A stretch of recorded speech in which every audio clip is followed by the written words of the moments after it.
Okay, so welcome back. This is video number 2, and this is the platform. So before we get started, it's crucial that we're on the same page.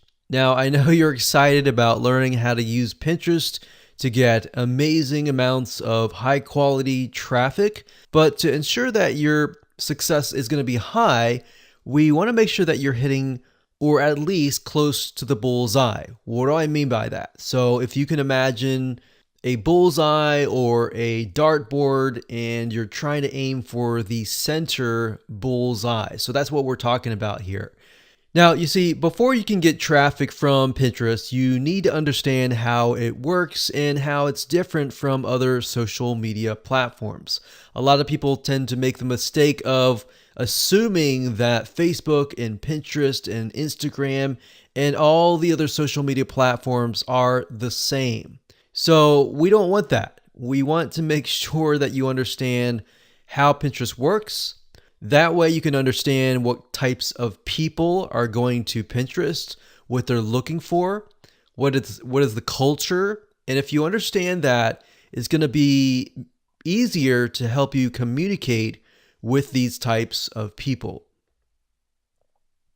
So it's very different. It's kind of like walking into a formal business meeting and assuming that they're your friends. Well, obviously, the way that you would treat your friends would be very different from how you would interact people in this formal business meeting. Or say you go to a place that you don't know the culture. Understanding the culture is going to be good for you because that way you're not going to offend somebody. That way you don't do something that is totally out of norm. You do something in the sense that it will gain their trust at a much faster rate. So that's why we have this particular video, because it's very overlooked in terms of not knowing how things work. So same thing. So I want you to reset any assumptions that you have about Pinterest or even any strategies that you've learned over the years about Pinterest. Reset that in your brain. Assume that you don't know anything, because that way, when it comes to learning the strategy that is built into this video course, it's going to be a lot easier for you in the long run. So what we've seen over the years is a lot of times when you come in with these assumptions, they actually create roadblocks in your mind. So that's the whole goal of this kind of exercise. So go ahead right now, start from a clean slate, and you'll do just fine. Now, first, according to HubSpot.com, about 40% of people respond better to visual information than plain text. Now, if you know about Pinterest, you know it's all about images. It's all visual information. That is what grabs people in.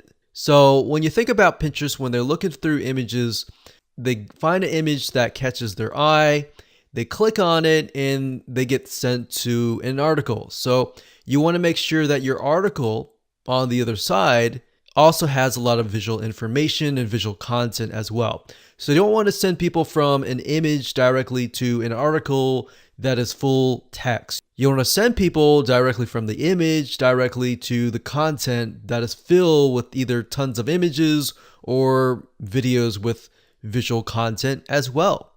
So the reason for that is that people's attention spans are just getting shorter and shorter. So you need a quick and fast way to keep them from scrolling or exiting the page or leaving your site.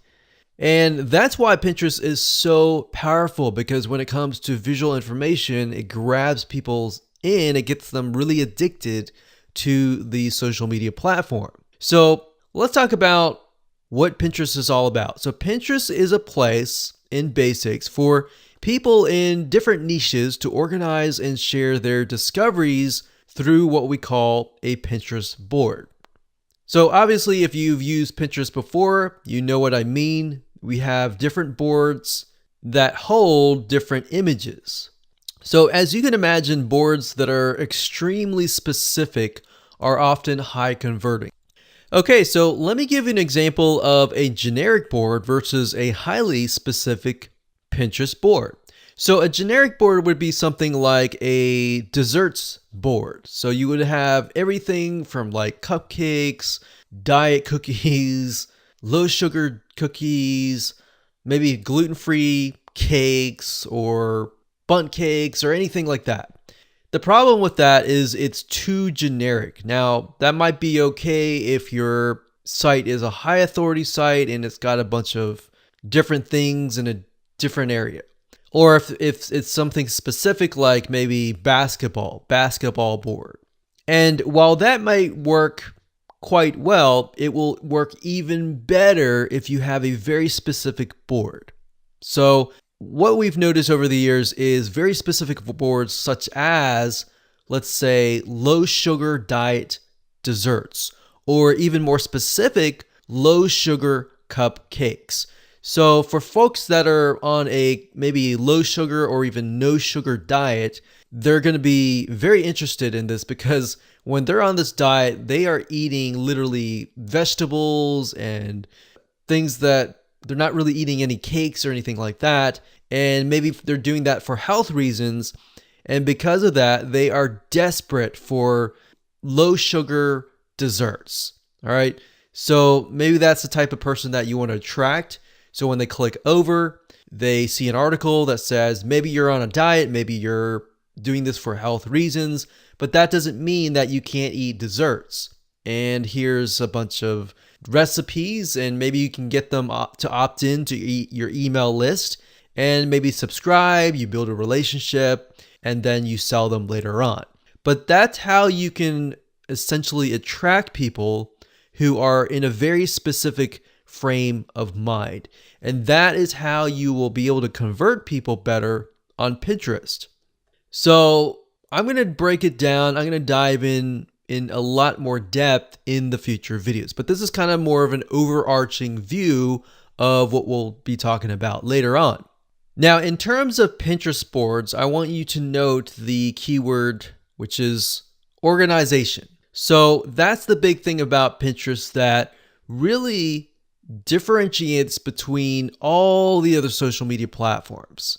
You see, not many social media sites allow you to easily organize content except for really Pinterest. So it's a great place for people who want to learn how to do something to literally organize everything into a board. So if somebody is interested in low sugar cakes, they're going to go there and they realize, oh, wow, I can make this, I can make that, I can make this. And you've got so many recipes that people are interested, they click over and they really get hooked on your board. Now, you could, if you wanted to, create a board of different recipes from either from you, from other competitors, and that's fine. Or you could create a board with all of your recipes on there. So in other words, this is a place where a lot of DIYers go. Now, if you don't know what DIY stands for, it's do it yourself. So people who want to look for recipes, they want to create food, they want to look at projects, maybe home projects, they want to see how to do something, they're most likely inclined to want to buy something, if that makes sense. So as you would guess, Pinterest is the place to go from sharing everything from images, videos, content in order to actually do these projects. Whereas on the other hand, if you think about Facebook, for example, a lot of people are there because they want to know what is going on with their friends and family. They're not really there to necessarily learn. So it's a very different platform and a very different culture and a very different mindset. Now, let's be frank and say that Facebook, while Facebook is great, it's not great for organization. In fact, if you think about it, anytime you create a post of an image or a video, it can easily get lost into the feed as time passes on. And even if you think about Facebook groups, for example, you'll notice that even groups are very, very hard to organize. If somebody posts a post, a lot of times in a Facebook group as well, or even a page, it will eventually go down and it's not really a great place to organize. So Pinterest is great for planning, getting inspiration, organizing, and ultimately implementing, which is usually where the purchase happens. So remember, people are going to Pinterest because they're looking for inspiration. They're looking to organize their house. They're looking to learn something. And if learning something usually leads to buying something, you think about people are looking through recipes. They're going to have to buy food, right? And ingredients to make the food. Or they're looking at home projects. Let's say, for example, how to paint a room. They're eventually going to need to buy paint. They're going to need to buy blueprints on how to go about that, how to build boxes or kits and gadgets or crafts. They're going to have to go and buy things. So imagine that. Keep that in the back of your mind and understand that people are there to buy. So in hindsight, 2020, you realize that Pinterest can really produce a lot of sales if done right. So that's why we're going to break things down in the next few videos in terms of the funnel and how your marketing campaigns need to be set up. So with that said, let's move on to video number 3.